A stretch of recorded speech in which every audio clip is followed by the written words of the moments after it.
안녕하세요. 영화 보는 새 작가 이 작가입니다. 네, 안녕하세요. 윤 작가입니다. 안녕하세요. 김 작가입니다. 네, 오늘 또 이제 메인 작품을 하기 전에 저희가 각자 추천작을 소개해드리는 코너인데요. 오늘 어떤 추천작을 소개해 주실지 먼저 김 작가님. 네, 제가 이번에 추천해드릴 영화는 넷플릭스에서 지금 2023년작이긴 한데요. 엑소시스트 믿는 자라는 영화입니다. 영화인가요? 네, 영화고 1시간 50분 러닝타임이 되는데 옛날 엑소시스트랑 관련 있나요? 2023년작이고 관련은 전혀 없고 그 엑소시스트라는 영화랑 관련이 있는 게 아니라 엑소시스트라는 그 테마 의식에 관련이 있는 영화고 전혀 관련이 없어요. 75년작이라는.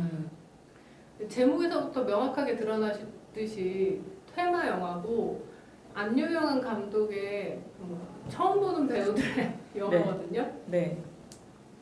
예, 저는 일단 막 초자연, 신명 막 이런 저세상 영화를 너무 좋아해가지고 이런 제목이 뜨면 그냥 지나치지 않고 한 번씩 놀러가요. 근데 네. 그래서 관심이 생겨서 보게 됐고 일단 잘 만든 테마 영화의 조건 하면 한 두 가지 정도가 있는데 그 빙의 된 배우들이 연기를 잘하고 그리고 분장이나 이런 특수 효과가 자연스럽다. 그러면 일단 먹고 들어가는 거죠. 그 스토리는 그냥 귀신에 씌인다, 퇴마한다, 끝이 되는데 모든 뭐 엑소시스트라는 5자가 들어가는 영화의 모든 스토리는 똑같기 때문에 그거 두 가지만 하면 일단 먹고 들어가는 거거든요. 아 물론 그 검은 사제들에서 신부가 잘생겨야 된다는 조건이 하나 추가될 뻔했지만 아무튼 이제 13살 스토리를 먼저 말씀드리면 13살짜리 소녀가 스토리 없다며요. 소녀 둘이 숲에서 실종됐다가 네. 집에 돌아왔는데 너무 멀쩡했지만 그 다음부터 모두 예상하시다시피 막 이상 증상을 보이기 시작하고 목사님, 신부님, 뭐 부모님 모든 그 선배님, 후배님들 다 모여서 퇴마 의식을 시작한다. 이게 이 영화의 전체 스토리입니다.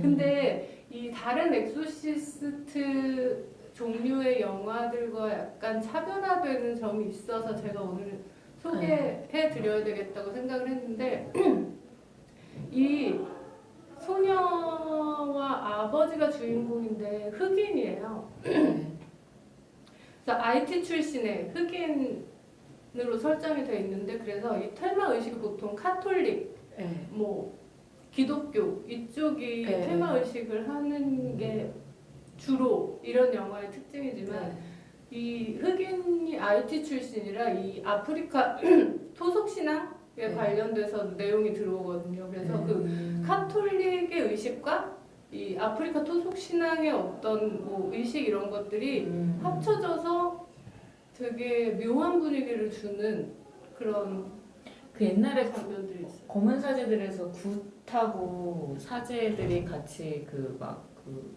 악령 퇴치하고 맞다. 이런 장면이 되게 인상 깊었었는데 네, 이 영화도 그런 장면이 인상 깊어서 엑소시스트라는 제목이 들어간 영화 다 뻔했는데 이 영화는 그런 점에서 뻔하지 않아가지고 제가 추천해 드리려고 오늘 가져와 봤습니다. 그러면은 거기서 뭐 특별한 도구 같은 게 있나요? 뭐 여기 검은 사제들에서 막 이렇게 방울 같은 거 막 흔들면서 막 하는 것처럼 아프리카의 뭐 어떤 네, 우리가 뭐 그동안 보지 못했던 것들이 테마 의식에 쓰이는 네. 어떤 무기, 그럼 그런 성경책과 것들을 네. 네, 성경책도 있고 그리고 보통은 종교 신부님이 대통합, 하시는데 종교 대통합. 신부님이 하시는데 여기서는 목사님도 꽤 큰 역할을 해주세요. 예. 그러니까 뭐로 가도 귀신만 퇴치하면 되는 거야? 온 부모님, 선배님, 후배님이 다 모여가지고 그래 모두가 합심을 해야지 지금. 그래서 꽤 뭔가 차별화되는 지점이 있어서 한번 뭐 저처럼 저세상 영화에 관심이 많으신 분들은 보셨으면 좋겠어요. 저세상 영화라는 게 어떤 의미예요? 김 테마? 작가님. 귀신? 뭐 뭐 오컬트? 귀신, 괴담, 뭐 SF, 저는 공포. 마블 영화 기본적으로 너무 좋아하고요. 음. 이 현실에서 절대 일어날 수 없다라고 아. 생각하는 지점의 영화들. 그런 저는- 거를 진짜 싫어하는 또 취향의 사람들이 또 있더라고요. 근데 또 그런 걸 또 너무 좋아하는 취향의 사람들이 있고. 네, 어. 그렇죠. 그러니까 호불호가 갈리긴 반지의 제왕 같은 거 절대 못 보는 사람들이 있더라고요. 하죠. 맞아요. 그게 지금 말이 되니? 막 이러면서. 극티인가요? 극티? 네, 저요? 극티. 아니 그런 아, 사람들 못 보는 저는 사람들. 극티인데. 극티. 극티예요? 네, 김 작가님이? 네. 몰랐네. 저는 다큐멘터리 뭐 재난 영화 이런 걸 못 봐요. 음. 진짜 그 다큐는 너무 진짜고 재난 영화도 닥칠 수 있는 현실이라고 네네. 생각하면은 감정 소모가 너무 커서 그래서 그냥 귀신 영화나 참 다 다른 것 같아요 감상법. 어. 저는 그냥 영화는 영화, 책이면 책. 그냥 덮고 아니면 영화 딱 끝나면 모든 감정이 끝나거든요. 저는 엄청 감정이입해요. 저 극 F잖아요. 그래서 난리 나요. 난리 나고 막 화내고 막 울고 막 난리 나서 저도 좀 그래서 너무 슬픈 영화나 이런 거는 차단을 합니다. 근데 이 작가님 이런 영화 싫어하시죠? 이런 거 귀신 이런 거 별로 안 좋아해요. 오컬트 너무 무서워. 사랑해요. 오컬트 너무 사랑합니다. 그래요? 네. 좀 별로. 자, 그럼 윤 작가님 어떠한 추천자? 저는 지금 전 세계 글로벌 차트를 휩쓸고 있는 넷플릭스의 흑백 요리사를 네. 와 너무 재밌어. 물론 많은 사람들이 보셨겠지만 더 많은 사람이 좀 봤으면 좋겠다라는 생각이 들어서 근데 기본적으로 이게 제가 서바이벌을 그닥 좋아하지 않는데 네, 약간 저도요. 네, 자극적이거나 MSG가 좀 심하게 들어가는 그런 뭐 미국이든 우리나라든 그런 류의 그 편집과 구성 스타일을 굉장히 싫어하기 때문에 안 보거든요. 잘. 맞아요. 근데 이거는 정말 정석적인 요리만 가지고 하는 그래서 서사가 없어요. 이 주인공들이 어떤 사람이 물론 이제 설명 정도는 하죠. 뭐를 운영했다, 뭐 별 몇 개를 땄다, 요 정도 설명만 있지. 그 사람이 뭐 요리를 하면서 뭘 거쳐왔고, 뭐 철가방을 메고 어쩌고 저쩌고 이런 아무런 감정이입의 그 건덕지가 하나도 없고 심파서사가 예, 없다. 그렇죠. 오로지 그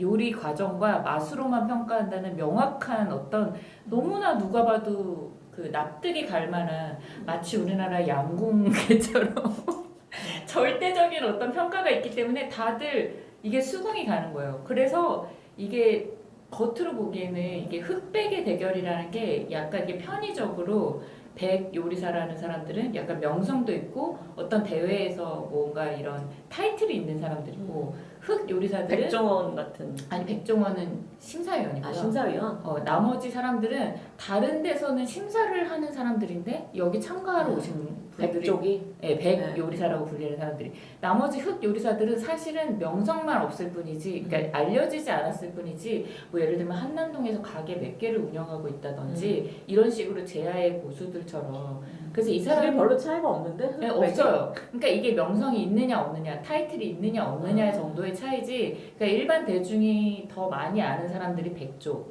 그리고 일반 대중들에게 잘 알려지지 않은 사람들이 흑조 이렇게 해서 대결을 하는 거거든요. 그래서 1대1로 붙었을 때 사람들이 대부분 이제 이쪽의 경력들이 워낙 화려하니까 당연히 백족이 유리할 거라고 생각을 했는데 결과가 생각보다 이렇게 많이 차이가 안 나는 거예요. 그 정도로 약간 이게 고수들이니까 다. 예, 예. 그러니까 그게 이제 과정이나 이런 걸 보면 너무 납득이 가고 그 과정에서 서로를 약간 리스펙하는 그런 태도나 이런 것들이 보면서 살짝 감동도 오고 그게 막 이렇게 눈물 펑펑 쏟고 약간 그런 류의 감동이 아닌 어떤 그 장인 정신 같은 것들이 보여지는 그런 면모들이 있고 근데 제가 이 그 가장 이게 약간 제작진으로서 조금 이런 구성을 하고 하는 네. 사람으로서 너무 흥분했던 점은 네. 일단 어마어마한 세트와 이 자본의 자본의 힘.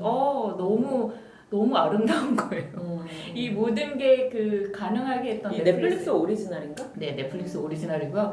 이게 어느 정도 자본이냐면 일단 그냥 보기에도 세트가 너무 훌륭하고 이게 그 몇 개 정도의 요리를 같이 해도 배선이라든지 배수라든지 이런 게 꼭 문제가 생긴대요. 그래서 이게 최소 40명이 같이 동시 요리를 하는 그런 대회거든요. 그래서 배선하고 뭐 물 이런 것들을 전부 다 깔았다고 그러더라고요. 그러니까 어마어마한 자본이 정말 이야, 들어간 그리스 거고. 로마 신화인데 네, 거의? 맞아요. 그리고 나머지도 정말 압도적인 어떤 세트나 소품 같은 걸로 이렇게 눈으로 주는 쾌감도 있고. 아니 히치콕 감독 영화의 장면 같은 느낌. 히치콕이요? 왜? 저는 어떤 히치콕을 작품이요? 못 봤겠는데. 진짜 그 미장센이 진짜 맞아요. 멋있어요. 그리고 100명에 달하는 사람들한테 카메라들이 전부 다 따라 붙었다든지 그걸 다 이게 1월에 완성을 찍고 지금 9월에 방송을 했을 정도로 편집에 굉장히 공을 들였고 그랬겠네. 네, 그리고 편집이 정말 깔끔하고 잘했어요. 음악도 선택도 굉장히 잘했고, 그래서 저는 작가 입장에서 생각한다면 이게 어쨌든 흑백 대결을 계속 이어가야 되기 때문에 비율이 굉장히 중요한데 이게 어쨌든 공평한 심사로 이루어지기 때문에 현장에서 사실 백이 많을지 흑이 많을지 예상할 수가 없단 말이에요. 그럼 분명히 이거에 대한 변수를 전부 다 계산을 해서 구성 준비를 했을 거란 말이죠. 저는 그게 너무너무 되게 짜릿하다고 느껴지더라고요. 보는 내내. 아 진짜 짜릿한 순간이 있어요. 네. 아니 왜냐하면 근데 저 궁금한 게 심사는 몇 명이 하는 심사는 거고? 딱 2명만 해요. 그러니까 메인 심사위원은 백종원이요? 백종원과 그 안성재라는 3스타를 받은 네. 그 일부러 두 분을 세우신 아니 그래서 거 아니에요? 최종 위너를 뽑는 거예요?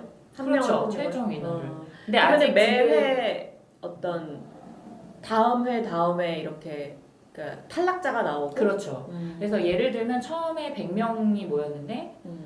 첫 번째 미션에서 이미 60명이 떨어지고요. 두 번째 미션에서 20명이 떨어지고요. 뭐 이런 식으로 팍팍팍 떨어뜨리고 이제 이게 시즌이 완결이 아니요 아직 안 된 게 된 거야? 1시즌이 12편인가요? 그런데 지금 7편이 지금 공개된 상태예요. 그래서 앞으로 한 4편 정도가 아니, 더 남은 그리고 걸로 알고 있거든요. 여기 굉장한 대가님께서 탈락하시는 그게 있어요. 스포가 될까봐 말씀을 못 드리지만 근데 그러니까 그 블라인드 테스트로 인해서 가능한 거기 때문에 그런 쾌감 진짜 맛으로만 평가하고 이 그분이 딱 공개됐을 때 심사위원들이 기립하고 인사를 할 당황한 정도로 모습. 대가셨는데 그냥 탈락 가차 없이 탈락 이런 근데 게 또 너무 좋은 거예요. 그분이 떨어지면서의 뭔가 애티튜드. 공정성? 네, 공정하고 다 이게 너무 신사적이고 그렇게 떨어뜨려서 그 사람이 우습게 보이지는 않는 이게 굉장히 맞아. 이게 그런 것들이 되게 디테일하게 잘 만들어졌다라고 보여지는 거예요. 왜냐면 처음에 그런 백 요리사로 나왔던 분들이 너무 대단하신 분들이라서 사실 저분들은 떨어지면 잃을 것이 너무 많은데 어떻게 섭외를 했을까 막 궁금했었거든요. 국제 대회에서 심사 보시는 분도 여기 이렇게 100으로 참여를 하실 거예요. 아무튼 그 여러 가지 밸런스가 굉장히 잘 맞고 자본의 어떤 짜릿함을 느낄 수도 있고 그리고 제작진의 입장에서도 굉장히 좀 드물게 잘 만들어진 서바이벌이라는 점에서 여기 메인 작가님이랑 친하시잖아요. 뭐 그래서 뭐 그런 면도 들은- 있긴 하지만 들은 뭐 자세히는 비하인드는 못 없나요? 들었어요. 그냥 너무 많은 돈이 들었기 때문에 사실 이게 공개되기까지 시간이 오래 걸렸잖아요. 그래서 네. 혹시나 또 망하게 될까봐 굉장히 걱정을 했었다. 뭐 그런 얘기 정도밖에 못 들었고. 지금은 너무 해피하시겠네요. 그럼요. 지금 글로벌 1인데요. 아, 거기다가 모든 사람들과 모든 요리에 대한 존중이 느껴져서 그럼요. 그거 진짜 김 근데- 작가님도 되게 굉장히 네 저도 슈퍼스타 K 이런 거 절대 안 봐요. 그 슈퍼스타 K처럼 사연팔이하고 막 그냥 맞아요. 인간에 대한 존중이 느껴지지 않는 인간을 그냥 하나의 어떤 도구로 보는 그런 맞아. 서바이벌에 대해서 저도. 진짜 안 좋은 감정을 가지고 있거든요. 그래서 아마 진짜 이렇게 최초였어요. 성공해서 뭐 곧 이 시즌을 제작한다고 하지 않을까. 이렇게 글로벌 성공까지 했으면 당연히 이 시즌은 나오지 제발 않을까라는 기다리고 생각이 있습니다. 들더라고요. 다 저도 아껴보고 서바이벌 있어요. 똑같은 이유에서 안 보거든요. 그런 사연팔이나 그다음에 인간의 도구. 편집에 의해서 그냥 한 사람을 바보 만들기도 맞아. 하고 막 추앙하게도 만들기 때문에 그런 걸 너무 잘 알기 때문에 안 보는데 이거는 고민해볼게요. 볼지 안 볼지. 아마 막 화내시게 될 거예요. 다음 거 언제 나와? 이러면서. 아니 김 작가님이 이렇게 흥분을 하면서 이렇게 리액션을 저 지금 엑소시스트 얘기할 때 흥분 안 했거든요. 근데 왜 엑소시스트를 하신 거예요? 이거를 추천하시지? 아, 누군가 하실 이렇게 것 같아서 적극적으로 엑소시스트 할 사람은 나밖에 없구나. 약간 이런 생각으로. 알겠습니다.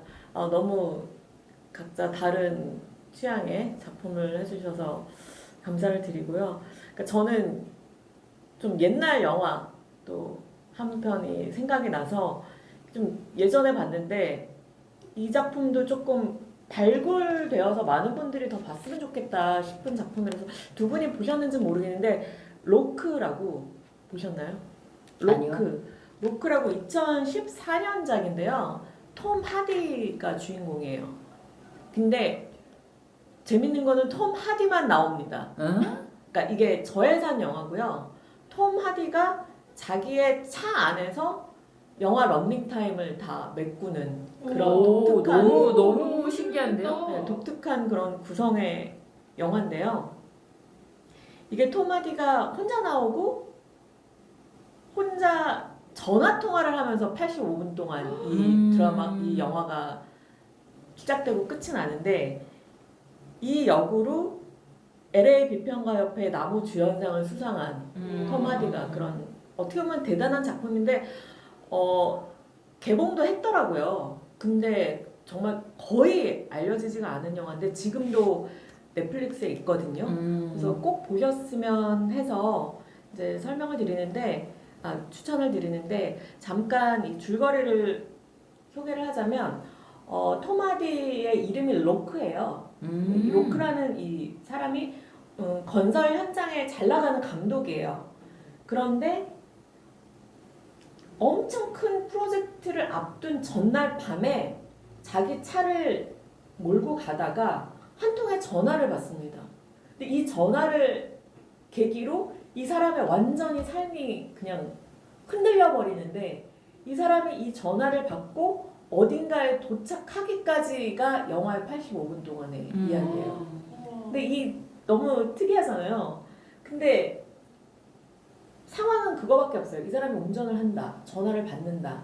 그 다음에 자기가 다음날 엄청 큰 프로젝트를 해야 되기 때문에 그 프로젝트 담당자와 통화를 한다. 그 다음에 자기 가족과 통화를 한다. 그리고 자기한테 애초에 이 사건의 발단이 되게 된 그 사람과 계속 통화를 한다. 이게 끝이거든요. 보이스피싱은 안 오나요 중간에? 그런 건 안 와요.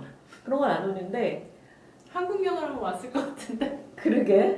근데 이제 이거는 스포가 아닐 거라서 말씀을 드리면은 이 전화가 뭐냐면 이 톰 하디가 굉장히 성실한 가장이고 잘 나가는 사람인데 사회적으로도 그냥 하룻밤 어떤 여자와 그것도 예쁘지도 않고 젊은 여자도 아닌 43살 먹은 어떤 여자랑 하룻밤을 그냥 보내게 되는데 이 여자가 임신을 한 거예요. 근데 몰랐는데 이 여자한테 그날 밤에 차를 타고 집으로 돌아가는 길에 전화가 온 거예요.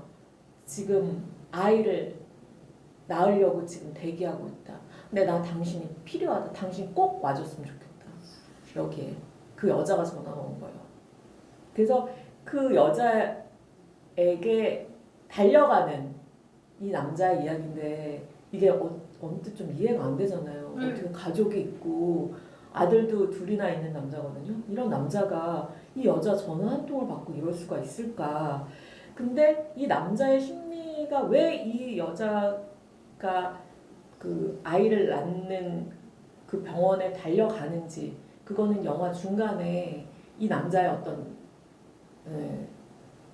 다른 이 사람의 그 스토리를 통해서 설명이 되거든요. 왜 그러는지, 이 남자의 심리가 뭔지. 근데 너무나 재밌어요. 그리고 이게 차 안에서만 이루어지는데 그냥 엄청나게 스릴감이 느껴지거든요. 이 남자가 중간에 계속 전화 와요. 다음날 공사 현장 그 담당자가 다음날 어떻게 할 건지 막 이러는데 자기는 못 가는 거야. 이걸 할 수가 없는 거야. 이 병원에 가서 이거를 되게 그 병원까지 되게 멀거든요.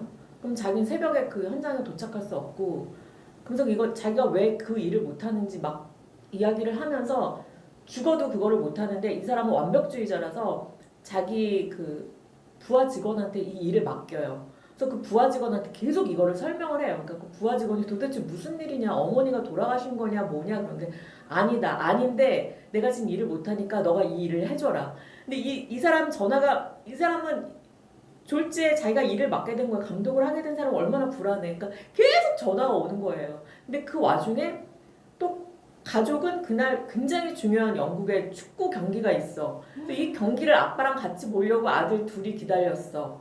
그 와이프랑. 그래서 우리 지금 축구복도 다 입고 유니폼도 입고 그런데 언제 올 거야? 막 지금 소세지도 구워놨어. 그런데 이 남자가 나 오늘 못 가. 근데 아들이 너무 실망하는 거야. 왜 못 와? 말도 안 돼. 막 지금 뭐 엄마는 소세지 굽고 있는데 왜 못 와? 막 이 전화 세례가 장난이 아니에요. 그런데다 또 병원에서 전화 와요. 이 여자가 자기 너무 불안하다. 지금 병원 이제 들어가야 되는데 나는 이 아이를 낳는 게 너무 두렵고 막 그러면서 울면서 전화 오고 이 정말 이 사면 초가에 몰린 이 한 남자의 정말 이 스릴 넘치는 어떤 드라이브? 이게 이 영화의 내용이에요. 근데 그걸 한 공간으로 처리했다는 게 굉장히 아이디어가 네. 좋네요. 보통 근데- 장소적 제약이 있으면 시나리오가 탄탄하지 않으면 그게 불가능하잖아요. 그렇죠. 그래서 이 감독이 누구냐면 스티븐 나이트라고 각본가예요. 그래서 각본가인 분이 이거 각본을 쓰고 연출도 하신 거예요. 그래서 이분이 뭘 했냐면은 제일 유명한 작품은 피키 블라인더스 아시죠? 넷플릭스에 네네네. 그 킬리언 머피 나오는 그 대단한 범죄 드라마 있잖아요. 그 각본을 쓰신 분이에요. 스티븐 나이트가.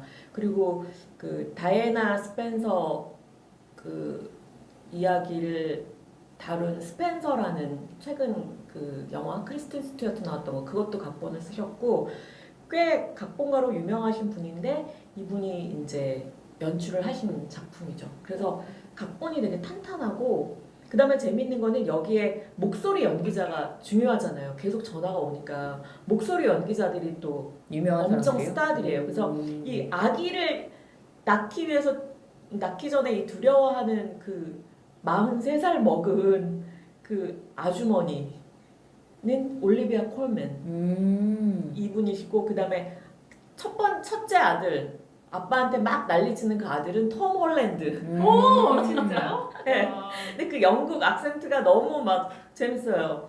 그 다음에 그 현장 그 조감독 난 도저히 난 못해 난 겁나 못해 막 이러는 그분은 앤드류 스콧이라고 그 셜록의 그 모리아티 네. 연기하셨던 저 엄청 좋아하는 배우인데 섹시하죠. 네 근데 이거를 보기 전에는 영화를 볼 때는 올리비아 콜맨은 목소리를 알았어요. 알아듣겠더라고요. 그 특유의 그 목소리를 알았는데 앤드류 스콧이랑 톰 홀랜드는 사실 몰랐거든요.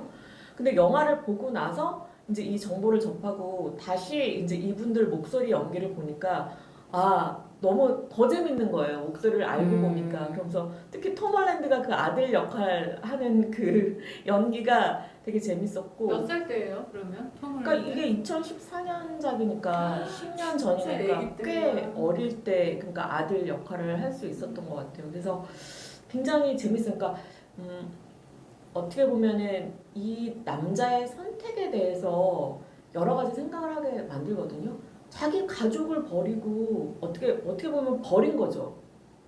그날 밤에 이 가족을 포기하고 가족과의 시간 너무 중요한 시간을 포기하고 자기가 외도를 해서 자기 아이를 가진 여자를 그 병원에를 간다? 이 남자의 선택이 너무 바보 같기도 하고 그래서 이 영화를 보면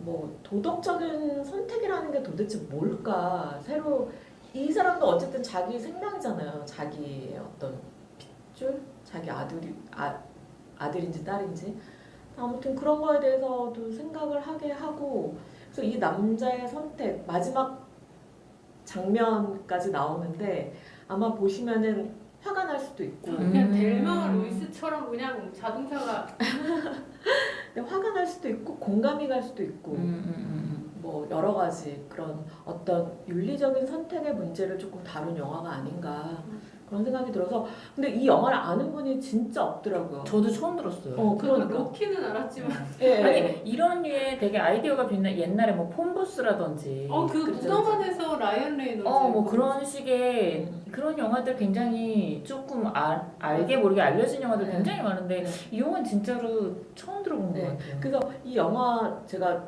추천드리고요. 근데 막 대단한 스펙타클이 있거나 이런 영화를 선호하시는 분은 안 보시는 게 좋고 여기서 어떤 연출이나 어떤 각본의 아이디어가 어떤 건지 그다음에 이 사람의 연기가 어떤지 이런 것들 초점을 맞춰서 보시면은 꽤 재밌게 보실 수 있는 저는 굉장한 수작이라고 생각을 해서 재밌을 것 같아요. 네, 그래서 소개를 드립니다. 정말 넷플릭스의 정말 숨은 보석이네요. 보석으로 오늘은 다 넷플릭스 추천작이네요. 맨날 우리 그러네요. 그나마 OTT 중에 넷플릭스밖에 제일 안 봐. 볼만한 게 OTT군요. 네. 넷플릭스군요. 어쨌든 여기서 그러면 새 작품 제가 이 작가가 추천하는 로크 김 작가님의 엑소시스트 믿는 자. 윤 작가님의 흑백 요리사. 네 이상이었습니다. 자 그러면은 저희가 오늘 준비한 메인 작품이 있죠. 지금 독립영화계 파란을 일으키고 있다는 소문이 난 작품 장솜을 소개해드릴까 합니다. 네, 제가 줄거리를 소개해 드릴 텐데 이 뭐 시골에서 두부 공장을 운영하는 3대 대가족의 이야기거든요. 1대는 6.25와 일제강점기 시대를 거쳐서 두부 공장을 세우신 할아버지, 그리고 2대는 과거 운동권 출신으로 활동을 하시다가 시골에 다시 오셔서 두부 공장을 이어서 운영하고 있는 아버지, 그리고 3대는 지금 서울에서 연기자를 하겠다면서 잘 못 나가고 있는 게 너무나 여실해 보이는 3대 독자 성진이 있습니다. 근데 이 성진은 지금 자기 입으로는 두부 공장을 잇지 않겠다고 선언을 했는데 뭐 그게 크게 중요하진 않고요. 이 3대에 걸친 그 얘기들이 그 계절에 맞춰서 계속 펼쳐지면서 그 한국사에 뿌리 깊게 내려져 있는 전형적인 남아선호 사상에 대한 얘기를 하고 있는 영화입니다. 네. 그래서 저희가 어디서 보셨어요 영화를? 저는 스네큐브에서 봤고 저는 용산 CGV에서 영상 CGV에 있고 저는 롯데시네마 맨 마지막 날 제가 본 날 다음부터 상영을 안 하더라고요. 그래서 저희가 약간 고민이 되는 게 저희가 이제 녹음을 하는 시점에서 이게 계속 상영이 언제까지 될 수 있을지 잘 모르겠는데 그래도 저희가 이제 소개를 해드리는 게 요즘에 극장가의 영화가 너무 없는데 작은 영화로서 이런 영화들 소개해드리는 게 의미가 있겠다 싶어가지고 그리고 아직 상영하는 곳이 있기 때문에 저희가 그런 의미에서 소개를 해드리려고 하는 건데요. 그러면은 보시고 나서 그 좀 첫 인상이 어땠는지 짧게 말씀해 주신다면? 저는 굉장히 공포스러웠어요. 이게 너무 하이퍼 리얼리즘의 어떤 그 과거부터 현재까지 살아있는 어떤 호러 무비를 보는 듯한 퇴마 의식은 없지만 영화 퇴마 끝나고 의식 정말 필요한. 굉장히 무서웠고요. 약간 그리고 큰 고모한테 저는 너무 감정이입이 돼가지고 그렇게 영화를 봤습니다. 진짜로. 네, 그래서 재밌으셨어요? 너무 재밌었죠. 너무 재밌었고 네, 한 명이라도 더 이 영화를 좀 봤으면 좋겠다라는 그리고 그래서 저희한테 강추하셨잖아요. 네, 맞아요. 이 영화를 하자. 맞아요. 어떤 영화를 할지 너무 고민을 하시길래 사실은 제가 이걸 추천작으로 앞에 소개를 하려고 하다가 이 영화를 하는 게 어떨지라고 네. 말씀을 드렸죠. 그렇죠. 김 작가님은 어떠셨어요? 첫인상이? 저는 굉장히 좋은 영화라고 생각해요. 이런 영화가 한국에 꽤 많이 나왔으면 좋겠다라는 생각을 가지고 있지만 제가 좋아하는 류의 영화는 아니다. 너무 뭔가 영화를 봤다기보다는 소설책을 읽은 느낌이고 맞아요. 소설 같아요. 그리고 엔딩에 뭔가 이게 가족 간의 갈등이 계속 증폭되다가 팍 폭발하는 지점이 있잖아요. 근데 제 기준으로는 뭐 이런 걸 가지고 이렇게 호들갑을 찍으면서 영화를 만들었어? 이런 느낌? 뭔가 더 이 정도의 갈등 너무 약하다. 가지고는 네. 갈등이 약했다. 이 정도 갈등 가지고 있지 않은 가족이 어딨어 같은 느낌. 저는 그래서 그 지점이 더 호러 같았어요. 아 그럴 수 너무 있어요. 현실적이라서. 네, 맞아요. 근데 저는 약간 영화라면 그래서 소설 같은 느낌이 들었고 아. 영화라면 조금 더 영화적인 어떤 게 그렇다고 막 스펙타클과 뭐 화려한 이런 거를 기대하는 건 아니지만 그냥 김 작가님의 취향상. 사건으로서 네, 사건이 조금 더 이렇게 극적이거나 극적이요. 그런 게 있어야 된다라는. 했을 것 같다는 느낌을 받았습니다. 저는 김 작가님이랑 비슷해요. 제 취향이 아니다. 이 영화는 제 취향이 완벽히 아니었지만 영화적으로 꽤 완성도가 있고 의미가 있는 작품이다 라는 생각은 했고요. 하지만 이제 제 취향이 아니기 때문에 재밌게 봤다고는 말씀을 드리지는 못할 것 같아요. 그게 제 첫인상인 것 같아요. 영화 행간의 의미를 읽어야 되는 부분들이 꽤 있잖아요. 맞아요. 그거를 좋아하시는 분들은 좋아하실 수도 있겠다라는 생각이 들긴 해요. 하지만 제 취향은 아니다, 저도. 윤 작가님 취향의 영화잖아요. 맞아요. 제 취향이에요. 맞아요. 어떤 거 좋아하시죠? 어떤 점이 좋았는지. 그 행간의 의미라는 것들이 여러 가지 생각하게 해주는 것도 좋았고요. 그거를 어쨌든 떡밥도 제대로 다 이렇게 뿌려놓은 만큼 뭔가 힌트도 주고 회수도 하고 그리고 어떤 그 풍경이라든지 이런 영화적인 미장센도 굉장히 훌륭했다고 생각하고 여러모로 저는 굉장히 재미있는 영화였다라고 생각을 했거든요. 그래서 굉장히 천천히 진행되고 어떻게 보면 다큐처럼 흘러가는데도 굉장히 집중이 됐었어요. 저는 보는 내내. 지루하진 네, 않았어요. 그래서 저는 그런 의미로 이 영화는 좀 추천을 해드려도 되겠다라는 생각이 들었죠. 지루하진 않았고 뭔가 그 마가 전문용어로 마가 뜬다고 하죠. 마가 뜨기도 하지만 그런 호흡이 뭔가 예전에 그 장혜모 감독이나 이런 감독님들의 3시간짜리 장편 영화에서 느껴본 그런 호흡들이 있어서 그런 점 되게 좋았기도 했어요. 약간 전형적인 독립영화 같은 범죄 영화죠. 사실 아까 말씀하신 대로 그렇게 극적이거나 막 엄청 막 감정 기복이 확 느껴지는 그런 영화는 아닌 것 같고 이게 막 아까 소설 같다고 하신 것처럼 이 끝을 향해서 차곡차곡 뭔가 이렇게 빌드업이 되는 것 같은 이게 무슨 의미였지가 이제 뒤에 가면 뭐 이렇게 풀린다던가 그런 순간들이 꽤 많고 그리고 이게 정확하게 그 의미인지 아닌지는 약간 열린 것처럼 그거의 완성도는 좋았어요. 감독님이 뭔가 이렇게 다음 영화를 기대하게 한다. 그러니까 이 얘기의 결론이 이랬을 것이다라고는 이제 본 사람들이 해석하게 근데 뭐 그게 어렵다기보다는 같은 문화를 공유한 사람들끼리 이렇게 뉘앙스를 알고 있는 맞아요.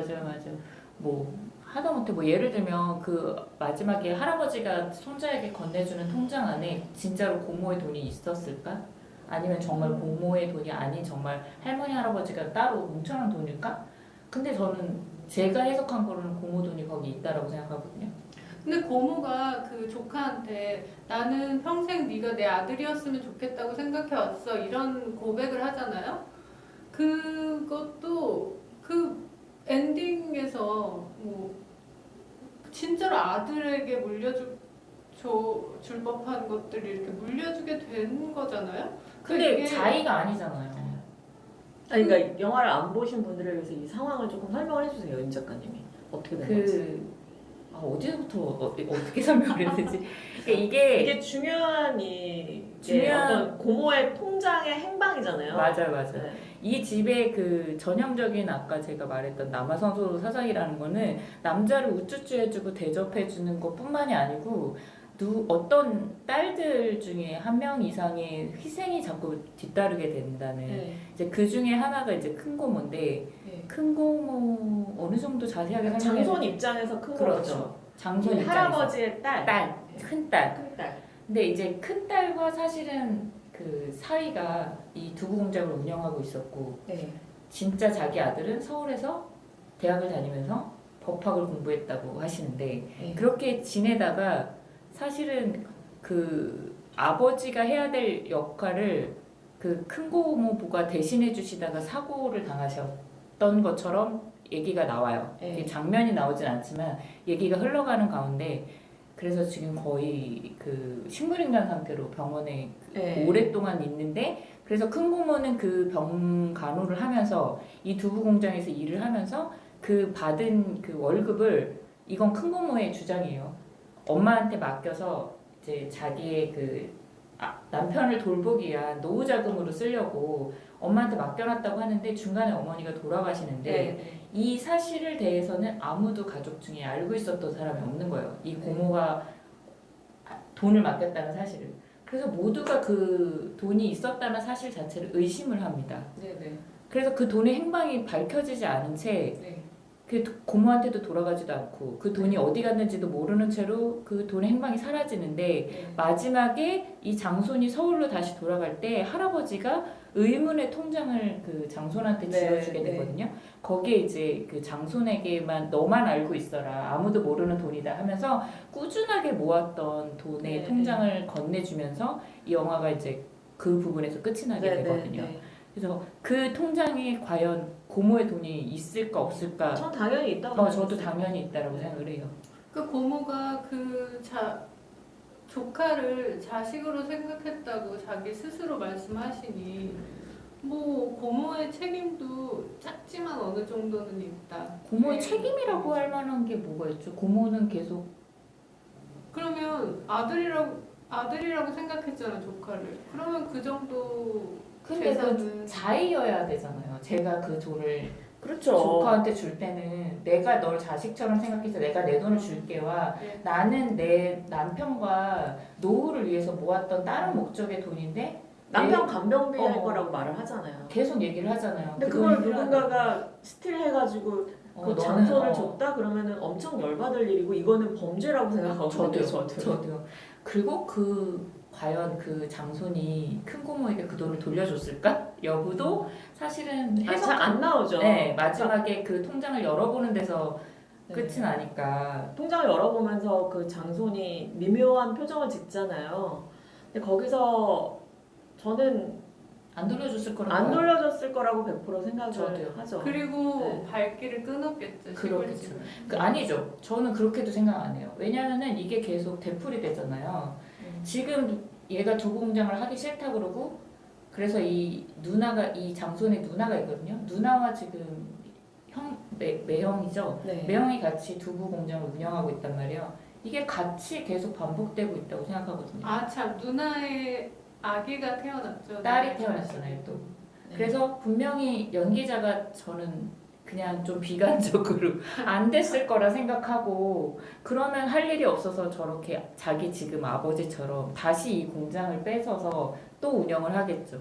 그 얘기를 계속해요. 할아버지도 내가 처음부터 고모부한테 누가 이 공장을 줄 생각을 했겠니? 너희 아빠 거지. 라고 말을 했고 이 아버지도 술 취해서 이 장손한테 너밖에 이걸 운영할 사람이 없는데 네가 왜 이거를 안 한다고 하냐? 막 이러면서 그 나무라는 장면도 있잖아요. 근데 저는 장손 입장에서는 두부 공장을 자기가 차지하더라도 거기서 두부 공장에서 자기가 노동하는 일은 안 할 거라고 생각해요. 맞아요. 뭐 그러니까 그거를 저는 어쨌든 팔아버렸거나 그런 식으로 어떤 가업이라는 게 없어져 버리겠죠. 맞아. 그걸 돈으로 환산을 하겠죠. 지금 MZ라면.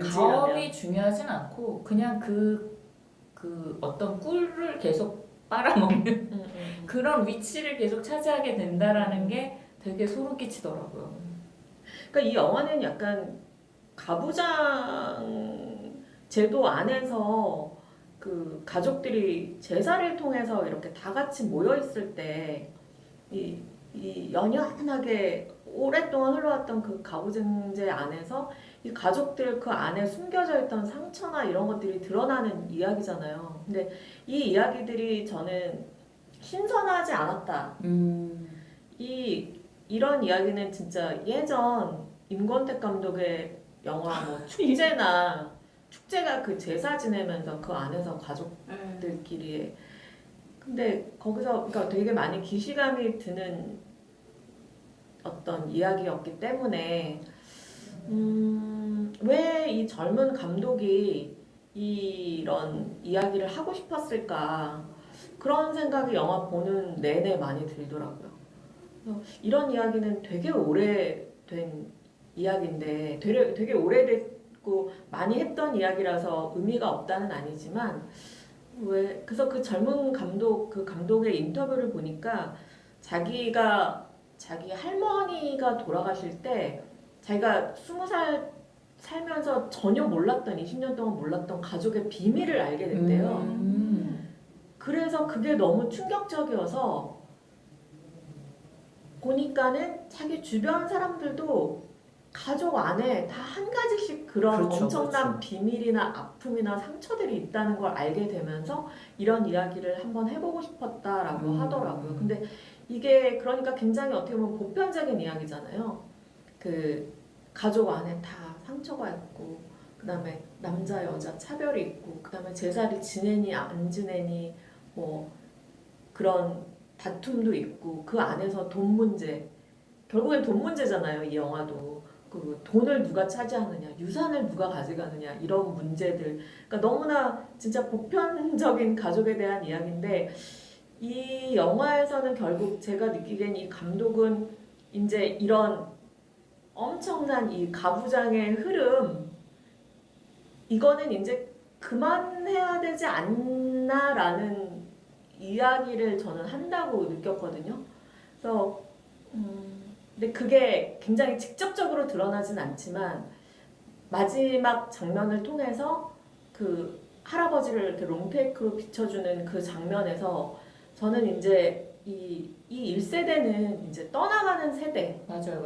한국 전쟁 막 빨갱이 타령하는 이 세대는 이제 떠나가는 세대고 이제 우리가 어떻게 살아야 될 건지 근데 이 가족들처럼 이렇게 콩가루로 계속 살 거야 우리 약간 이런 거를 약간 은은하게 그런 메시지를 받았어요. 근데 그랬던 것 같아요. 그리고 저도 어떻게 보면은 저희 개인적으로는 저희 아빠도 되게 막 좀 가부장적이시고 뭐 여러 가지 저도 뭐 딸 많은 집에 그런 어떤 딸이고 그러다 보니까 여러 가지 뭐 현실적인 어떤 생각도 되게 많이 들고 어떤 뭐 트라우마 비슷한 것도 막 이렇게 떠오르고 그러니까 좀 보면서 이제 정말 영화가 지긋지긋하다게 한 게 아니라 아 정말 이 얘기 지긋지긋하다 개인적으로는 그래서 약간 좀 불쾌한 감정도 들고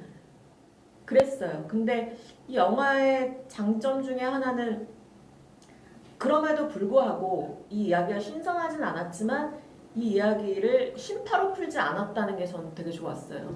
그래서 막 이 안에 막 여러 가지 막 응어리들이 막 있지만 이거를 막 울고 불고 뭐 그래서 엄마가 아빠가 이런 거 없이 풀었던 게 오히려 좋았다. 네, 오히려 장례식장에서 가장 그 코미디가 폭발하잖아요. 맞아요. 그 지점 좋았던 것 같아요. 네. 이 작가님 말씀을 들어보니까 저도 네. 장례식장에서 되게 많이 웃었구나 생각이 되면서 장례식장 되게 재밌었죠. 어떤 장면이 재밌게 보였어요? 곡소리 그렇게 내는 거 그렇게 아니야? 되는 거 아니다. 나를 따라해봐. 얼마나 코미디예요. 그리고 거기서 그 어린 손녀가 우참을 못하고 결국 푹 하고 웃잖아요. 그렇죠. 맞아요. 그게 그 모든 관객들의 마음을 대변했다고 그런 장면도 있잖아요. 이건 저도 실제로 겪어봤지만 그 앞에서는 그렇게 뭐 이렇게 곡소리 내고 되게 슬픈 분위기인데 방 안으로 들어가면 돈 계산하거든요. 네. 근데 딱 그런 분위기예요. 누구 얼마 몇만 원 했느니 어쨌느니 막 이런 얘기 오가면서 야, 뭐 그렇게 잘 나가는 애가 5만 원밖에 안 해? 막 맞아요. 이런 대화들 그런 진짜 저는 이 영화에서 그 씬이 그래서 제일 재밌었어요. 맞아요. 너무 현실적인데 이 영화에서 많은 것들이 현실적이지만 이 씬은 정말 배우들 연기 합도 되게 좋았고 아니 그리고 거기 고인의 명복을 빕니다라고 크게 써 있는데 막 그 받침 하나 떨어져 나가고 막 이렇게 돼 있어.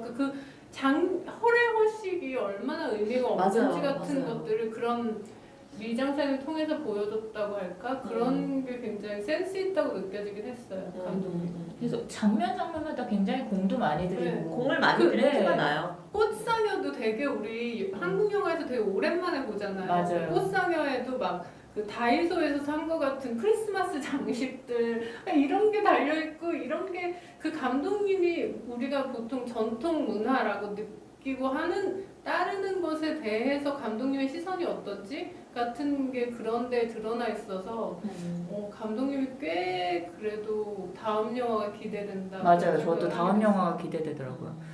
아까 이 작가님이 이게 뭐 하여튼 저도 이게 새로운 얘기도 아니고 신선하다는 느낌은 전혀 없지만 따지고 보면 이렇게 옛날부터 제가 소름 끼치다고 느꼈던 내용 중에 아직도 이 얘기를 하는데 이게 또 공감이 또 되고 이게 끝나지 않을 거라는 생각이 저는 더 소름이 끼쳤거든요. 물론 그 의도하신 대로 그 감독도 지난 세대를 끝내자라는 의미로 그 할아버지를 보여주기도 했고 이제 이런 것들을 더 이상 되풀이하지 말았으면 근데 이 얘기를 진짜 저 어렸을 때부터 들었는데 이게 아직까지도 그리고 이 영화도 제가 보기에는 계속 되풀이될 것 같다라는 생각도 들고 그런 지점이 조금 그런 게 있어요. 할아버지는 목숨 그 자기 평생을 걸고 지켜온 어떤 게 있잖아요. 근데 맞아요. 그게 자기 아들이 보기에도 되게 의미 없고 저게 뭐야 제사를 왜 저렇게까지 지내라고 생각하게 되는데 그 할아버지는 그거에 자기의 평생을 건단 말이죠.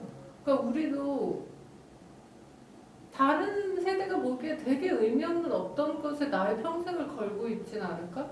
뭐 이런 생각도 약간 하게 됐고 우리는 너무 중요시 여기는 거야 할아버지처럼. 근데 조금 더 어린 애들이 보기에는 아 저게 뭐라고 저게 저렇게 인생을 걸고 있나 하는 시선으로 바라보는 어떤 것을 우리가 하고 있진 않을까? 할아버지처럼? 그렇죠. 할아버지 세대가 효과가 바뀌면 뭐 그럴 수도 있죠. 그러니까 그런 것을 빨리 덜어내야겠다 같은 생각도 하게 진짜 됐어요. 쉽지는 않지만 진짜. 아니 근데 저는 진짜 말이 안 되는 게 저는 이 가부장적인 문화나 제사나 장례 문화나 저는 다 좋아하지 않습니다.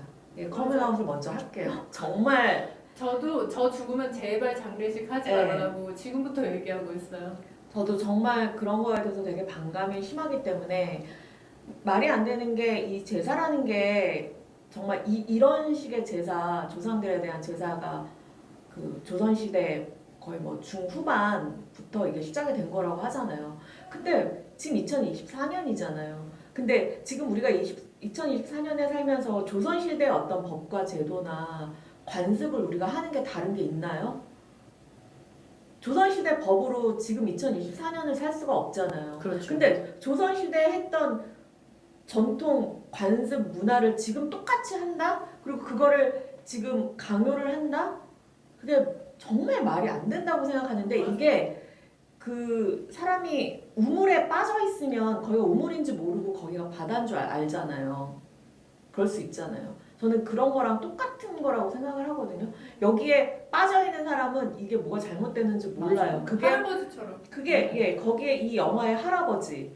근데 그다음에 할아버지도 할아버지지만 저는 아까도 말씀드렸다시피 큰 고모한테 너무 이입을 해서 보다 보니 어쨌든 큰 고모에게 저는 빚을 졌다고 생각하거든요. 이 가족들이 남편이 저렇게 잘못된 것도 자기 조카를 뭐죠 졸업식인가를 데려다 주다가 교통사고로 저렇게 식물인간 상태가 됐는데 아무도 사실은 그 당시에는 미안했을지 모르겠지만 지금은 아무도 미안한 구석이 느껴지지는 않고 다 회피하고 살고 회피하고 살고 고모에 대해서도 사실은 좀 혹처럼 여기지 고모의 희생에 대해서 심지어 그 같이 그 가부장제 안에서 약간 그 피해를 받는 여성들임에도 불구하고 아까 이 작가님이 말씀하신 대로 그 제도 안에 이미 다 길들여져 있기 때문에 엄마도 그 얘기를 하잖아요. 고모가 무슨 돈이 있겠냐면서 가장 고모를 비난하고 고모에 대해 의심을 하잖아요. 그 여자들의 모습들이 더 약간 조금 답답해 현실적이기도 하고 좀 답답하다는 생각이 들더라고요, 저는. 그러니까 그게 한 번도 그 틀 바깥에서 생각을 해보지 못한 사람들의 비극이잖아요. 맞아요. 그런 것들을 객관적으로 영화 관객이 돼서 봤을 때 되게 와 그 불쾌함 그게 저는 계속 있었던 것 같아요. 나는 저렇게 살지 말아야지 하는 깨달음, 음. 굉장히 강력한 깨달음. 네, 그리고 제사라는 게 제가 최근에 즐거운 어른이라는 에세이를 읽고 있는데 그 70대 이옥선이라는 작가분이에요. 70대 할머니신데 그분이 이제 에세이를 써가지고 조금 화제가 되길래 읽고 있는데 거기에 그분이 그런 말이 자기 남편이 돌아가셨어요. 근데 자기가 시댁에 나 남편 제사 안 지내겠다고 폭탄 발언을 했대요. 아, 멋있다. 네, 굉장히 멋있죠. 근데 그거를 왜 했냐면 자기 시아버지 제사를 지내는 기제사를 지내는데 거기 보니까 이분도 70대니까 그 집안에 남자들이 더 일찍 떠나잖아요. 죽잖아요. 남자들은 막 죽고 없는 거야.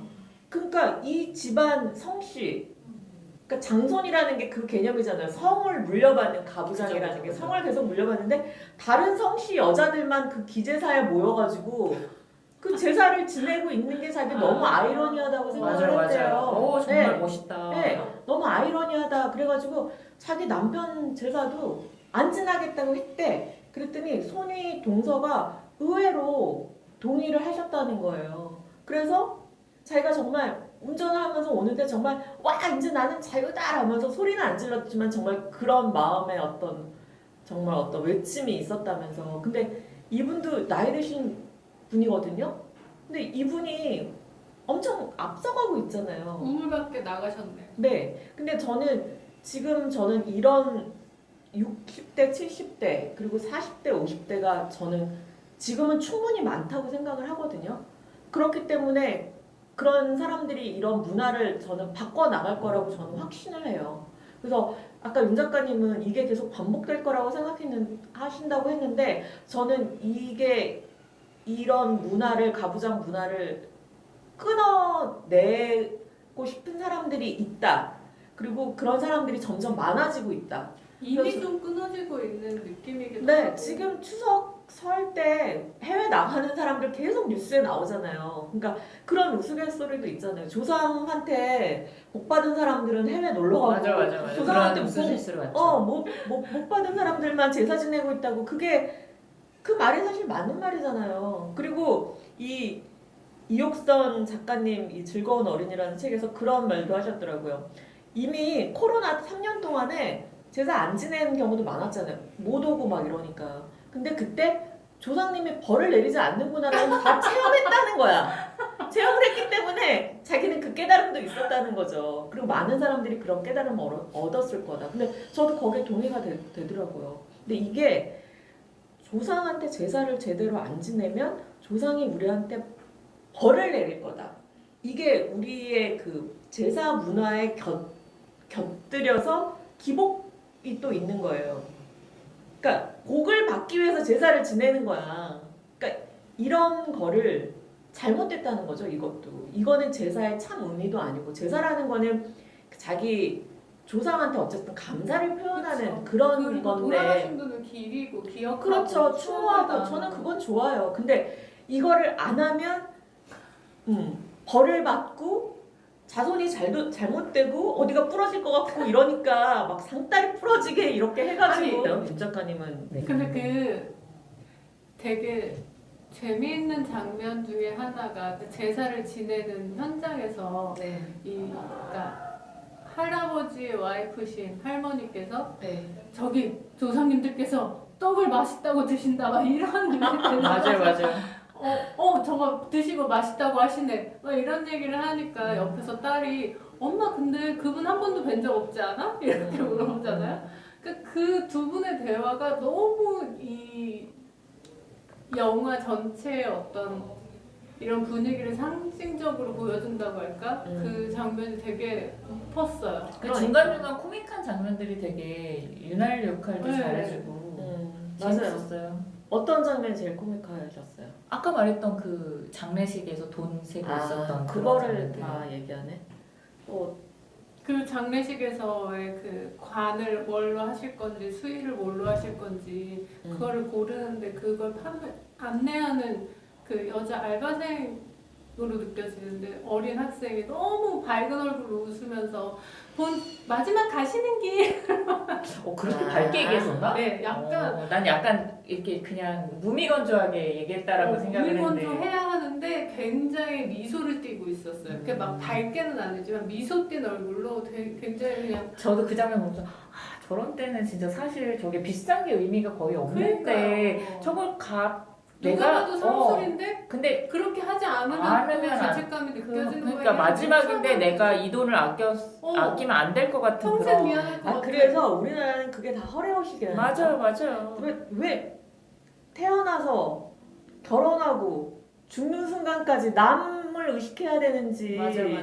정말 많은 드라마와 영화에 그놈의 나오잖아요. 체면. 네. 장례식도 봐봐요. 죽은 사람이랑 아무 상관없어요. 죽은 사람을 추모하는 분위기도 아니고, 물론 뭐 그게 또 우리나라만의 뭐 죽은 사람을 또 시끌벅적하게 뭐 이렇게 보내야지 좋게 보내는 거다 뭐 그런 걸 수도 있지만, 조의금을 얼마 하는지, 조의금이 얼마 들어왔는지, 그 옆에 화환이 얼마나 많은지, 무슨 대학교 졸업한 대학교 깃발을 뭐 뽑고 맞아요. 막 그러면서 또 장례식도 그렇게 막 화려하게 잘 맞아요. 돼야지 잘 생화, 돌아가신 생화야 거야. 좋아야 뭐 꽃이 몇 저는 네. 진짜 장례식을 전 그런 게 너무 싫어요. 몇 번 겪으면서 이 쓰레기와 이 맞아요. 불필요한 이 모든 것들, 돈 들어가는 이 모든 것들이 정말 진짜 너무 아깝다라는 생각이 많이 들었었거든요. 저는 말씀하신 그런 화환이나 이런 것들도 전부 네. 다 뭐 장례고 결혼이고 다 마찬가지인 것 맞아요. 같아요. 네. 할아버지 할머니, 그러니까 할아버지 세대가 모셨던 그 어머니 아버지 묘가 비어 있잖아요. 맞아요. 그런 저는 거예요. 맞아요. 그게 정말 그 허위의식을 대표적으로 보여주는 신이라고 생각해요. 아무것도 없는데 가가지고 매일 제사를 드리면서 예. 매년 본 그렇게 적도 없는. 본 적도 없는, 심지어 그 묘가 비었다는 사실을 할아버지 외에는 아무도 알지를 못했어요. 이게 얼마나 정말 우픈 상황이 계속. 그러니까 시어머니가 며느리를 구박하는 것도 이 시어머니와 며느리가 여적여라서 그런 게 아니에요. 그냥 이 제도 안에서 되게 재밌는 글을 읽은 적이 있는데, 이 시어머니가 왜 며느리를 괴롭히냐면은 이 시어머니가 여자가 유일하게 가부장제 안에서 권력을 가질 수 있는 게 그럴 수 어떤 있네. 대비의 권력이래요. 그러니까 자기가 아들을 낳아서 그 아들의 어머니가 됐을 때 그 가장 큰 권력을 가질 수가 있다는 거죠. 왜냐면 왕비가 돼봤자 왕이 내치면은 아무것도 아닌 게 되잖아요. 그리고 자기 아버지가 왕인 경우에 공주였다고 해도 또 그거는 타고날 때부터 자기 아빠가 왕이지 않는 이상 그건 안 되는 거잖아요. 근데 어쨌든 대비의 권력이 가장 크다는 거예요. 자기의 아들이 왕인 경우에. 근데 가부장제 안에서는 각 아들이 왕이라는 거죠. 그 가족 안에서. 그래서 그게 이제 시어머니의 역할이 되는 거잖아요. 그게 이제 자기 아들을 가진 엄마가 이 가부장제 안에서 이 권력을 가지고 이 권력이라는 건 남한테 써야 되는 거잖아요. 남을 부리고. 그게 다른 며느리가 성씨의 여자가 이 집안에 들어왔을 때 자기 꼬봉이 생기는 거예요. 그래서 이 얘를 이제 자기 마음대로 하는 거죠. 근데 마음대로 안 되니까 되지. 거기서 갈등이 생긴다는 거예요. 그게 너무 재미가 있더라고요. 그런 분석이. 그래서 이거는 진짜 시스템 문제지, 이 시어머니가 고약해서도 아니고 이 며느리가 되바라져서도 아니고 억지로 해야 되는 거니까 모든 것들이. 그게 문제인 것 같고, 저는 뭐 어른을 공경하고 추모하고 그러지 말자라는 게 아니라 그런 허위의식은 진짜 이제 없어져야 된다. 근데 어른을 공경하고 존경하고 어쨌든 그런 것들도 다 우리 개개인의 어른이고 애고 간에 개인의 행복이 어느 정도 채워져야 공경이고 뭐 사랑이고 가능한 거지, 이렇게 개인의 희생으로 뭔가를 이뤄나가려는 이런 게 있는 한, 존재하는 한 갈등은 불가피하다는 거죠. 그러니까 개인의 행복을 희생하면서까지 가족이나 뭐 다른 사람을 신경 쓰지 말자. 같은 그거는 말을 진짜 하면서. 당연하죠. 네. 그거는 당연한 것 같아요. 그러니까 명절 때 그런 거잖아요. 자기 여자가 막 아픈데 시댁에 가서 전 부쳐야 돼.